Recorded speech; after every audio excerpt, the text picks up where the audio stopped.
అవకాశం ఇచ్చిన మీకు ధన్యవాదాలు. ఈరోజు ఈ ప్రభుత్వం వచ్చిన తర్వాత 150 రోజుల్లో ఏం చేశామో ఈ సభ ద్వారా ప్రజలకు తెలియజేయాల్సిన బాధ్యత మా మీద ఉంది. అందుకని ఈ స్టేట్మెంట్ ఇవ్వడం జరుగుతూ ఉంది.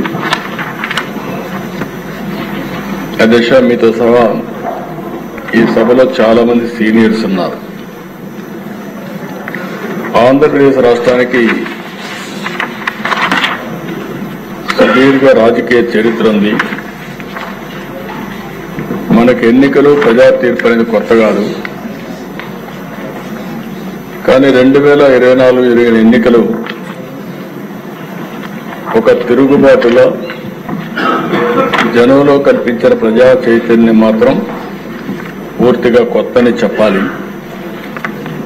స్వర్గీయ ఎన్టీఆర్ తెలుగుదేశం పార్టీ ఏర్పాటు ఎన్నికల్లో ప్రపంచం ఎంత సంచలనం సృష్టించాయో మొన్న ఎన్నికలు అంతకంటే సంచలనం సృష్టించాయి. అదే 93% స్ట్రైక్ రేట్, 57% ఓట్ షేర్. 46 ఏళ్లుగా నేను రాజకీయాలు చూశాను, ఎన్నికల్లో భాగస్వామినయ్యాను. కానీ ఆంధ్ర రాష్ట్ర చరిత్రలో మునుపెప్పుడూ చూడని ప్రజా తీర్పు, ప్రజలు బాధ్యతతో నమ్మకంతో రాష్ట్రాన్ని కాపాడుకోవాలి అనే ఒక గట్టి సంకల్పంతో ఓటేసి తీర్పిచ్చారు. ప్రజలు ఇచ్చిన ఈ చారిత్రాత్మక తీర్పుని గౌరవించాలి, ప్రజల నమ్మకాన్ని నిలబెట్టుకోవాలి, ప్రజా ఆకాంక్షలు నెరవేరాలి, ప్రజల అంచనాలని అందుకునే విధంగా మనందరం పనిచేయాల్సిన బాధ్యత ఉంది.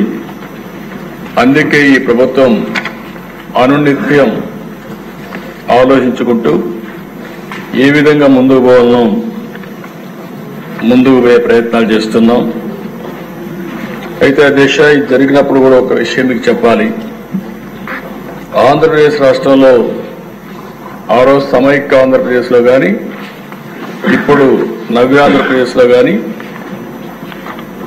మరే ఏ నేతకు దక్కని గౌరవం నాకు దక్కింది. ఇన్ని సంవత్సరాలు సమైక్య ఆంధ్రప్రదేశ్లో 9 సంవత్సరాలు అందరికంటే ఎక్కువ ముఖ్యమంత్రిగా ఉండే అవకాశం వచ్చింది. 10 సంవత్సరాలు ప్రతిపక్ష నాయకుడిగా పనిచేసే అవకాశం వచ్చింది. అదే మరి ఇక్కడ ఒకసారి రెండోసారి ముఖ్యమంత్రిగా, ఒకసారి ప్రతిపక్షంలో పనిచేసే అవకాశం ప్రజలు ఇచ్చారు. అదే ఇంకొక విధంగా దిశ అనునిత్యం కష్టపడి పనిచేయడం, నిజాయితీగా ఉండడం, అనుక్షణం ప్రజలు వాళ్ళ బిడ్డల సంక్షేమమే ధ్యేయంగా పనిచేస్తూ వచ్చాను. అందుకే 4 దశాబ్దాలుగా ప్రజలు ఆదరించారు.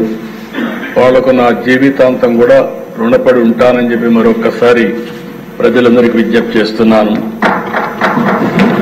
మొట్టమొదటిసారి అధ్యక్ష 1978 నేను ఎమ్మెల్యే అయ్యాను. అప్పటి నుంచి ప్రజల కోసం పనిచేయడం, అనునిత్యం అధ్యయనం చేయడం, నిత్య విద్యార్థిగా నేర్చుకోవడం, నేర్చుకున్న విషయాల్ని ప్రజలకు న్యాయం జరిగే విధంగా ఏమేం చేయాలో చేసుకుంటూ ముందుకొచ్చాం. 46 సంవత్సరాల కంటే ముందు ఎన్నో పదవుల్లో చేపట్టిన 46 ఏళ్లుగా నా రాజకీయ జీవితంలో ఎన్నో పదవులు చూశాను, ఎన్నో కష్టాలు చూశాను, అవమానాలు పడ్డాను. కడాన నా మీద క్లేమోర్ మైన్స్ 24 బ్లాస్ట్ చేస్తే సాక్షాత్ వెంకటేశ్వర స్వామి నన్ను కాపాడాడు, ప్రాణభిక్ష పెట్టాడు.